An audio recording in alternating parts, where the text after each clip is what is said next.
that song you're learning in piano, please?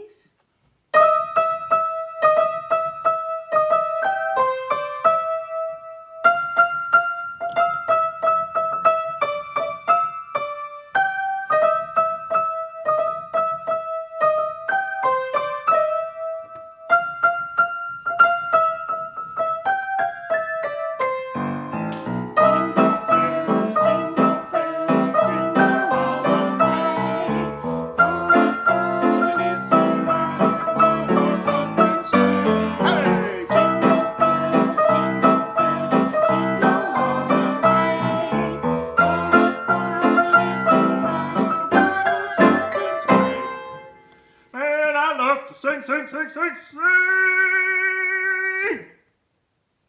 Man, hope you're doing so good on that piano. I wish I didn't have these little fuzzy hands and I could play too. Thank you. I have a really good piano teacher, Miss Dana. She's right. She does have a wonderful piano teacher, Miss Dana. But right now, I think it's time for us to do our Christmas adventure. Yay! Are we supposed to talk about Abraham today? Yes, it was in the land of Earth. Oh yeah, burr. No. I bet it was cold, wasn't it? No, Zeke. Burr. So actually, I have a little song to help us learn this story. Would you like to sing it? And let's sing. Well, Hope, the tune that you were just playing is the same tune as this song. Oh, I remember this. It's from BBS. It goes like, Abraham, Abraham, pack up all your things. Grab your wife and relatives, don't leave behind a thing. Abraham, Abraham, I will bless you so. Sons and daughters like the stars, more than you'll ever know. Man, that's a fun song, but what's it mean? we learned this story in BBS. I think I remember it. Abraham lived in the land of Ur. Bird? No. Ur. And God told him to leave that land and go to a new land. He didn't even know where he was going to. That's right. Remember, the story of Abraham is found in the book of Genesis, the beginning of our Bible. And I'll tell you what happened when Abraham was 100 years old. Man, now that is old. I ain't even ever met anybody that's 100 years old. I mean, my nanny was only 97 years old. That's the oldest person I've ever met. Well, when Abraham was 100 years old, his wife, Sarah, was 90 years old. And she had never had a baby before. But God made a special promise to Abraham and Sarah that they would have a son, and his name was going to be Isaac. Man, now that's fun. That is funny. Well, it's funny you say that because the name Isaac actually means laughter. And when Sarah heard that she was going to have a baby at 90 years old, she laughed too. But she wasn't laughing because she thought it was funny. Actually, she was laughing because she thought it was impossible for a 90-year-old to have a baby. Man, well, she's right. Now, don't you have to be like a lot younger to have a baby?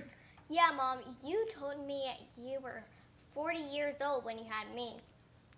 Yeah, you don't have to tell everybody my age, you know. Well, it's true. That is old to have a baby. Most people would say it's impossible to have a baby at 90 years old. But after Sarah laughed, the Lord asked her a very important question.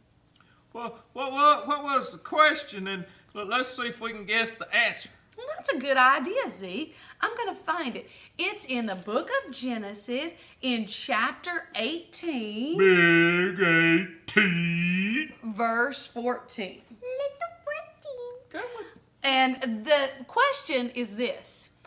Is anything too hard for the Lord? Well, no, nothing is too hard for God. That's right. God can do anything because He's omnivorous. No, Zeke. God is not omnivorous. He's omnipotent.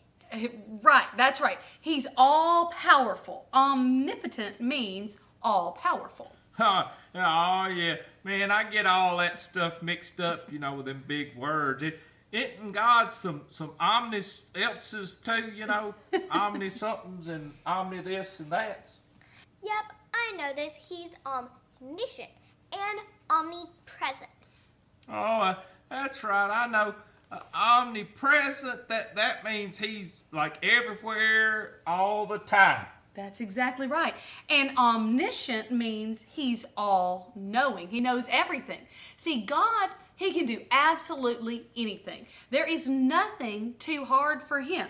If he says a 90-year-old woman is going to have a baby with her 100-year-old husband, then you can believe it's going to happen.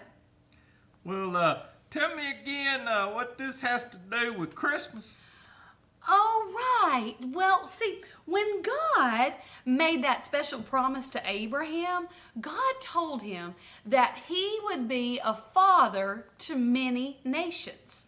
So in Genesis chapter 17, Big 17. verse 6, Little bitty tiny, little bitty six. so God said, I will make nations of thee, and kings shall come out of thee. Oh, like King David. Remember that family tree song we did yesterday? We should watch that video again, shouldn't we? Yeah, man. Can we watch that video? Camera. You guys can watch that another time, okay? So when we get done with what we're doing, you can go back and watch yesterday's video.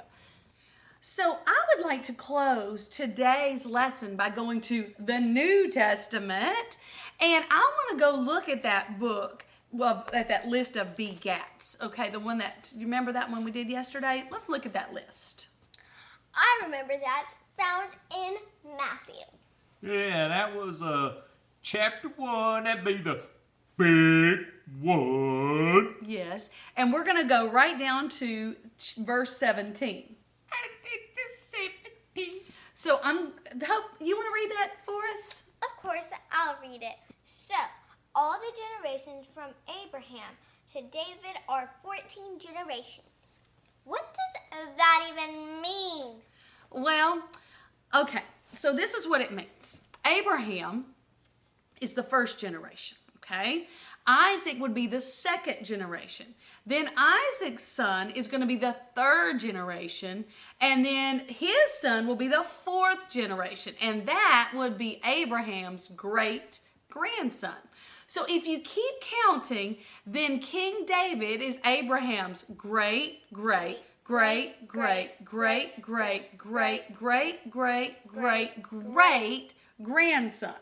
That's 11 greats. Now, Hope, I want you to keep reading.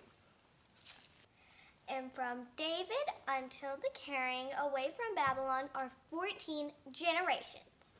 And so 11 plus 14, that's 25. That's right. Good job, Zeke. So you can be our mathematician, and Hope, she's going to keep reading, okay? So you keep reading from there. Ready? And from the carrying away of Babylon unto the Christ are 14 generations. That's right. So 25 plus 14, man, that gives you 39. So what's that mean? Well, what that means is that Jesus was Abraham's great.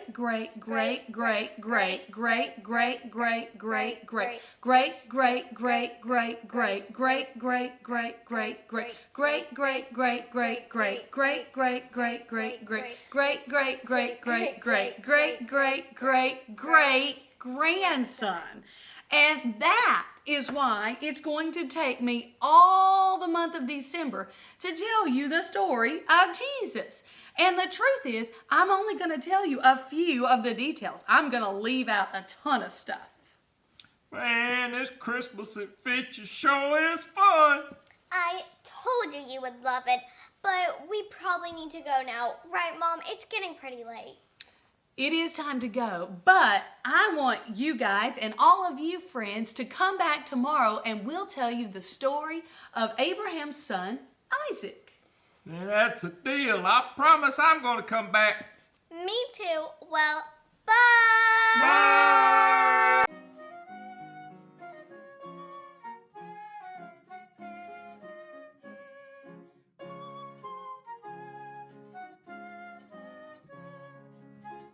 Thank you for watching this Christmas adventure as we study the true meaning of Christmas.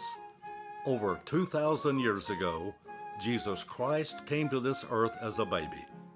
He lived here for 33 years. He lived a perfect life. He gave his life on the cross of Calvary so we could be saved. 3 days later, he arose from the grave. He remained on this earth for 40 days before he went back into heaven. As he left in a cloud, angels told his disciples Jesus would return to earth one day. This season, as you look forward to celebrating Christmas, pay attention to the feeling of anticipation you feel. Remember the promise, he is coming again. This time he will not come as a baby, but as a king. May the feeling of joy and anticipation of his second coming be even greater than Christmas. The King is coming.